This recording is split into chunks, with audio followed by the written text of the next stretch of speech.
The big story that we're tracking for you on NDTV, the Union Cabinet has approved the government's One Nation, One Election push, which proposes simultaneous Lok Sabha and Assembly elections with urban body and panchayat polls to be held within 100 days.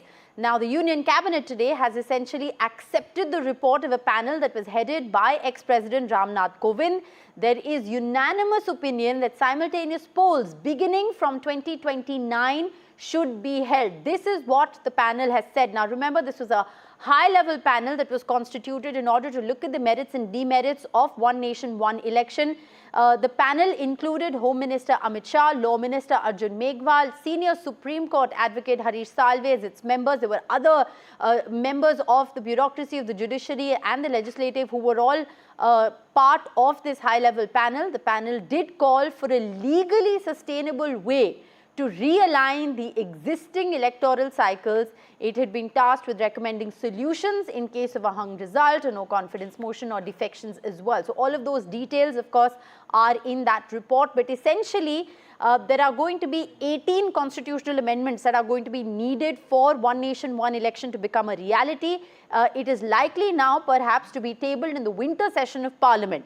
So will it see the light of day after being passed in Parliament? There are many processes that still need to happen. So a long road ahead as far as One Nation, One Election is concerned. But it's a big first step by the government coming a day after the big 100 days announcement that was made, saying that One Nation, One Election is one step closer to becoming a reality. Before we go to our team of reporters who are tracking the details of this story, let's quickly listen in to the political reactions. A large number of political parties across the political spectrum have actually supported the One Nation, One Election initiative. When they interacted with the high-level committee, they gave their inputs in a very succinct manner, with a lot of clarity. Our government believes in creating a consensus on items which affect our democracy. ये चलने वाला नहीं है, ये सिर्फ चुनाव जब बात है, कोई ना कोई कुछ मुद्दा नहीं मिल रहा उनको, ऐसी चीजें बात करने के लिए, इश्यू को डाइवर्ट करने के लिए वो बात करते हैं, और इसीलिए और पूरे देश के लोग कोई मानने वाले भी नहीं हैं. One Nation, One Election was a thought which was announced well before the general elections of 2024. So anybody who's saying that it because of the election results have actually given us a historic mandate, and that's why we are able to take such historic decisions. देखिए, बहुत जल्दी विपक्ष में भी उनके अंदर से आंतरिक दबाव बनने न लग जाए कहीं, क्योंकि देश में करीब 80% of the respondents who responded during the consultation process, 80% से ज़्यादा लोगों ने इसको बहुत पॉजिटिव सपोर्ट दिया है. हमारे भूतपूर्व राष्ट्रपति आदरणीय रामनाथ कोविंद जी की अध्यक्षता में एक कमेटी बनी थी. उसने एक रिपोर्ट दी और रिपोर्ट राष्ट्रपति जी को सौंपी थी, और उसके बाद उस पर आप निश्चित मानिए एक अध्ययन भी चल रहा है. और हमारा जो भारतीय जनता पार्टी का जो एजेंडा था, जो संकल्प पत्र था, उसमें भी इसका उल्लेख है. हमारे एनडीए के साथियों से भी हम इसकी चर्चा कर रहे हैं, और इसमें ये जो मोदी 3.0 का जो कालखंड है, इसी कालखंड में ये निश्चित रूप से आएगा, भी निश्चित रूप से आएगा, इसमें कोई शक नहीं है. All right. Well, our team of reporters tracking the details of this story now join us live. Sunil Prabhu is with us. Aishwarya Jain also joining us live. Sunil, to you first, the big question on everyone's mind: what happens next? Well, they will have to now implement it. Just for the information of our viewers, what the Kovind committee report says, and you're saying 18 constitutional amendments, one of them relates to one article itself. So that itself will become reduced. So it'll around be 4 or 5 or maximum 6 amendments. So that will be required. One constitutional amendment for the One Nation, One Electoral roll will require ratification from the states. The rest don't require that. The implementation will have to be worked out. That means you will need to have bipartisan support to work with various political parties. There's vehement opposition, as you can see already before the announcement can be formally made from the Congress, from the Trinamool Congress, from the India bloc to a great extent. And then it goes down to the issue of the appointed date. Once this is passed by Parliament and the next Assembly general elections takes place in 2029, or if it is passed, then that will become, the appointed day will become what is called the bulletin, where every term of the House will become that's when the term expires, and that's how they will work and function from that day onwards. So it's going to be extremely difficult, not very practical in the true sense of the word, because if there is, for example, you'll ask me, government falls, it's a hung parliament, the government loses the confidence of vote, what happens? Then there will be fresh elections, but only till the appointed date. And then again there will be an election. So is that correct? Because the mandate of the Constitution at present says for a full 5-year term or thereabouts. So is this going to be an easy option? This is something that will need to be worked out, and it's going to be a long road. You need, 2/3 majority to pass these constitutional amendments. Technically, you can be able to get it, as they have been able to do in Article 370, but this is a livelihood issue of politicians, for political parties, and also on the federal structure. We'll have to see whether regional parties and others accept this in toto. Right. Well, as per what is in the report, 32 parties favored simultaneous polls and 15 parties opposed simultaneous polls. Most of the ex-chief justices of the Supreme Court, the High Court judges were in favor. So the majority clearly was tilted in favor of simultaneous polls. At least this is as far as the Kovind panel is concerned. But driving political consensus is going to be one thing. Like Sunil was saying, Aishwarya, there is a long road ahead. Now, as we've been reporting, at least the NDA appears to be on the same page, with the cabinet now giving this a green light. It's going to be interesting to see, Aishwarya, how this now plays out in Parliament, because the bill has to be cleared by a 2/3 majority, and then, if I'm not wrong, ratified by 50% of the states.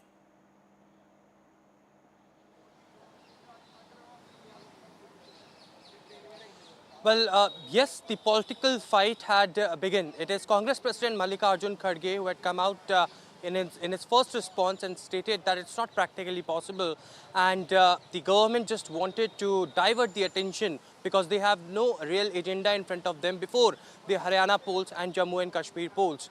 It is on the other side the Bharatiya Janata Party. Remember that speech made by the Prime Minister Narendra Modi from the Red Fort, stating that all should come together for the simultaneous polls, as that was in their agenda for the 100 days to pass the Kovind panel report from the cabinet as well, and that's today the government has done. But on the other side, it is practicality, which will come down to the implementation panel, which has been also recommended by the Kovind panel report, and this will be soon be constituted, and how the logistical issues will be resolved, how this will come down to the ground, is something that the implementation panel will look into it. But as far as the political support is concerned, the support in the Lok Sabha and in the Rajya Sabha, it needs 2/3 of the majority. Of course, practically it is possible in Lok Sabha. NDA has its numbers, and that's what the Kovind panel also had stated, that while taking the views from the political parties, almost 33 political parties, which are more or less of the NDA alliance, had supported it. 18 of the political parties majorly from the India bloc had not supported it, and that's what they had come out in open and stated that they will not be supporting it. And in the states where they had their own state governments as well, that they will not pass it.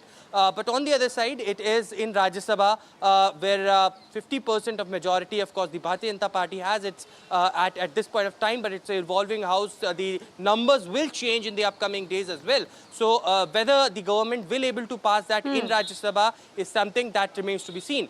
Okay. But the government is very clear and they had made it intention right. Yes. After Modi 3.0 came into the power, the government reiterated its intention that they will pass it, and by 2029 they will implement it in this country. All right. Thank you very much, Sunil and Aishwarya, for joining us. We're going to keep coming back to you for more on this story. But joining us on NDTV, PDT Achari, former Secretary General of the Lok Sabha. Thank you very much, sir, for being with us on NDTV. Your first reaction to the cabinet nor to one nation, one election? See, holding elections simultaneously to assemblies and parliament is not a new thing. We used to have it from 1952 to almost till 1967 or something. So assembly and parliament elections used to be held simultaneously in those years. But after that, the parliament got dissolved. I mean, Lok Sabha got dissolved and prematurely. And after that, the whole cycle got broken. And thereafter, there was instability in many assemblies, and assemblies had to be dissolved, and elections had to be held, and all that. So that cycle could not have been restored at all. That is the present situation today. Actually, this, of course, we do not know the details of these proposals because it has been reported that the cabinet has approved the proposal, and they will be coming out with the details later. Yes. But on the basis of the report of this Ram Nath Kovind committee, we can say that, you know, it involves enormous practical difficulties. For example, now in the present political situation, you know, it is very difficult to imagine that it is easy for any government Yes. To pass a constitution amendment bill in both the houses, because a constitution amendment bill is not an ordinary bill. It requires a special majority. Yes. The special majority is, in fact, there are two conditions. One is that it must have the majority of the total membership of the House. Yes. And 2/3 of the members present and voting. Yes. So these two conditions are to be fulfilled. Yes. And for that, you know, the government requires the help of the opposition. Without the help of the opposition, it is very difficult to get any bill through the House. Yes. Either in the Lok Sabha or in the Rajya Sabha. Right. So that is the first hurdle. That is a major hurdle. Also, And sir, after that, it needs to 50% be of the ratified states by- have to ratify it, if I'm not wrong. Yeah. It needs to be ratified by 50% of the assemblies. Of the assembly. That also is required. Yes. So these are some of the things, you know, which need to be we need to be addressed. And I do not know when the government says that it is going to be implemented very soon and so on. I really wonder whether it is possible at all to get out of the House, to pass it, to push it out of the House. Right. So that is so one side what of- I feel. That is my first take. Yes. Yeah. So one side of the argument, of course, like you very rightly pointed out, is the practicality of how this plays out. You know, the fact that the cabinet nod is only the first sort of step, or rather just one more step in that direction. Essentially, there's a long road to go before this can actually become a reality. But I want to understand from you, sir, the larger implications of this. Because if you look at what the government says are the pros of this, which is, you know, the fact that it will improve efficiency, we will constantly not be in election mode, you know, model code of conduct, it will accelerate developmental work, etc., etc. The opposition, the parties who have opposed this, which is largely the India bloc, says that this threatens the federal structure of India's democracy. How do you look at that argument? Well, so far as the question of cutting down on the election expenditure, etc., Yes. is concerned, in fact, you know, what is exactly the election expenditure? What does it consist of? Elections are conducted by the Election Commission. And the Election Commission's expenditure may be coming around 10,000 or 12,000 or 15,000 crores at the most. Now, the rest of the money is spent by the political parties. That's how it is. It is not going out of the government's coffers. So, what kind of saving the government has in mind, I do not know. In fact, it is very difficult for me to understand that. Then the second thing is that there is not much of an empirical evidence to prove what the government is saying, that there will be a huge lot of benefit and saving of money and that sort of thing. Yes. So in the absence of any empirical evidence, it is difficult to say in favor of it or against it. So Right. that is the position so far as the expenditure is concerned. Yes. Then I would say one thing, periodic elections actually serves a very important purpose. One is that the leader parties Right. will be able to connect with the people, Okay. reconnect with the people. Okay. Secondly,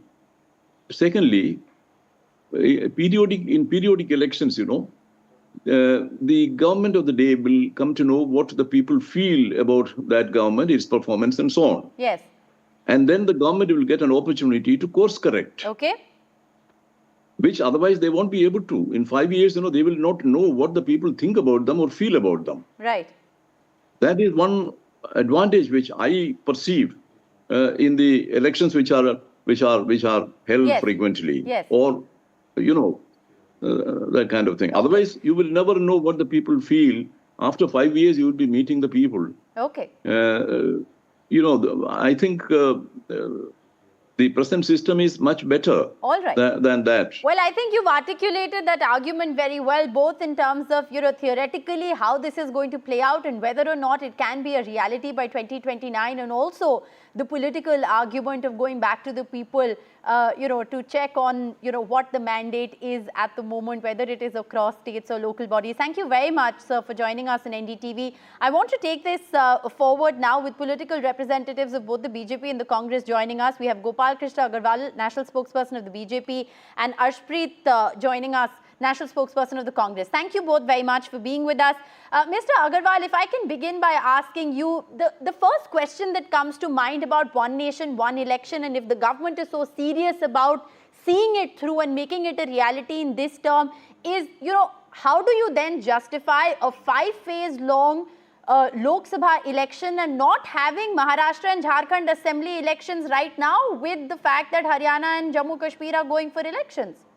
The practical question comes to mind first. Definitely, there are certain questions about how this will be practically done. Yes.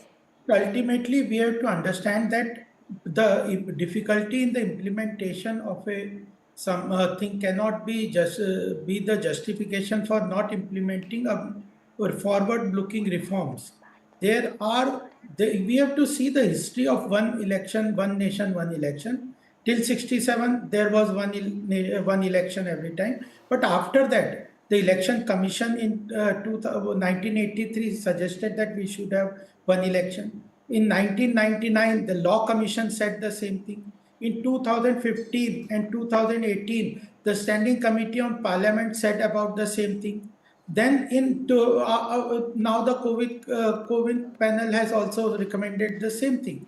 So when there are institutions who give and take the practical aspects into consideration and decide. Now you can say, we can ask how from 1952 to 1967 the elections were held simultaneously. Yes. So the practicality is not a question. Difficulty in implementation, surely we agreed, but that doesn't justify that this reform should not take place. Second, all right.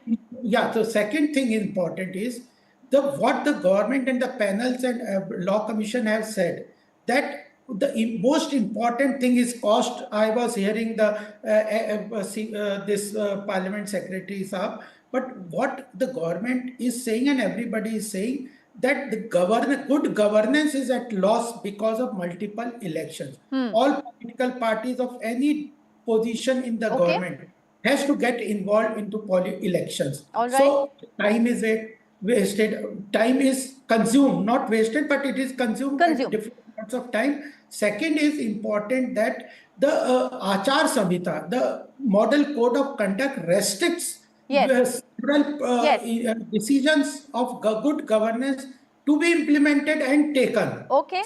So these are important things. Cost, it is one of the side factors. Yes. But most important is governance and time consuming. Okay, I think those are some of the moot arguments that the government has made, and you've articulated them very well as well. Let me then take this to the Congress. There are several political parties, including the Congress led by the India bloc specifically, 32 parties that favoured it and 15 parties that oppose simultaneous polls, according to the Kovind panel report. What is the moot opposition that the Congress has? Number one, the Bharatiya Janata Party is accustomed to doing blunders one after another. We saw them come up with demonetization, arbitrary decision. We are even till date bearing with the repercussions of that. Then we saw the black farm laws, because of which 700 farmers were martyred. Lakhimpur incident happened 1 year, was wasted. Then we saw. Ashpreet, I'm going to make a request to you. While I understand the larger argument you're making, I request you to stick to the merits of one nation, one election. It's important for our viewers to understand what the other side is. Please. I of course am coming to that. I'm just telling you that the BJP has a pattern. They have a history of coming up with blunders. And this is All right, let's stick to the moot point, please. Coming to the moot point, if you would allow me, please. Number one, the Bharatiya Janata Party did not have an answer to the question of the Congress leaders. If you could not pull off an election in 4 to 5 states, you're having election in Jammu and Kashmir and Haryana, you could not add Maharashtra to it, you could not add Jharkhand to it, you could not add other states to it, which have the tenure ending around the same time. And when you could not pull it off in 4 to 5 states, I can't continue like this. If the BJP would not do... Mr. Agarwal, let him complete his argument. I'll give you a chance to respond. Please, go ahead. That is the problem with the Bharatiya Janata Party. They want to do their Man Ki Baat, do not want to listen to the people's Man Ki Baat. People do not want this. You don't ask them this. The problem with the Bharatiya Janata Party is they don't have an answer to this question. When you could not pull off an election in 5 states together, then how can you possibly do that in the entire nation? Number 2, the Bharatiya Janata Party should tell us, how would you streamline all the states into one? Because some states would have the election that happened maybe 6 months ago. Some would be at in a state the tenure might be 2 years. In some state it could be 3 years. Okay. How will you bring it all to one? How will you streamline all the states? It is not possible, because you will be undermining the constitution. You will be violating the result that has been given by the people of India. So therefore, the Bharatiya Janata Party needs to tell that. And number 2, this violates federalism. This is against regional parties. The regional issues will suffer because of this. Because, the Bharatiya Janata Party, we know why they want to do this. Because Mr. Modi, instead of being the prime minister all the time, becomes a prime campaigner. His schedule, his time, it is all focused on campaigning. It's all focused on elections. Is all focused on votes, and least of it gets focused on the governance issue. We understand your problem. But feedback mechanism, election is the feedback mechanism, and people tell their mind through their votes. And if you want to do away with that, you are trying to do away with the power of the people. You are trying to do away with the rights of people. Okay, Mr. Agarwal, I have 1 minute left. The Congress believes that this is a bid to over-centralize more government and less people coming into the picture. They are saying that this threatens the federal structure in a certain sense of the Indian democracy. How do you respond to that charge? That's a big charge. I will just briefly say three points here. One point is that we could not hold the simultaneous election now at present. That is one more reason that we should have a constitutional provision for holding simultaneous But you have to start walking the talk at some point. No, it was the first question that I asked you as well. The one thing. Second important is that if the issue is difficult to implement, let the government decide how they will do it. The opposition should say conceptually we agree, but you also give us a roadmap how you will do it practically. What of the tenure? What of the tenure? No, let me complete the third question. No, what of the tenure? Some state would be let me do it. Let me answer your third question. How will you streamline the tenure? Let him answer. You post good questions. Let him answer. Third important point is about the federal structure. Federal structure and issues. There will be different assembly election. Is a different candidate. He will fight on a different manifesto. He will talk on a different issues. I'll just give one example. 1970. Okay, I'm completely out of time, Mr. Agarwal, but there was another interesting question that the Congress spokesperson raised. What are you going to do if a house is dissolved? If this is to come into place, what are you going to do with the verdict that you get now from the people of Jammu and Kashmir and Haryana to begin with, Maharashtra and Jharkhand to follow? Exactly. Hello? Yes, can you hear me? Yes. So it is because if there is a problem with various elections at present, it is given in the panel that you hold the election in between for balance period. And I will also put one important point. Why 356 article is misused? How would you do it? And again. Maybe a state is at 1 year, other is at 4 years. How will you resolve it? Okay. How will you how will you resolve it? They have been elected. They have been given the votes of people. You can't just dissolve them out of the blue. You'll be undermining the constitution and PILs will be As much as I would like to continue this conversation, because you both raised several important points, I'm afraid I'm completely out of time on this conversation. But very interesting points being raised by both political parties. There are several practical questions that still need to be answered. The devil, of course, lies in the details, which we will be accessing here and putting out for the viewer on NDTV.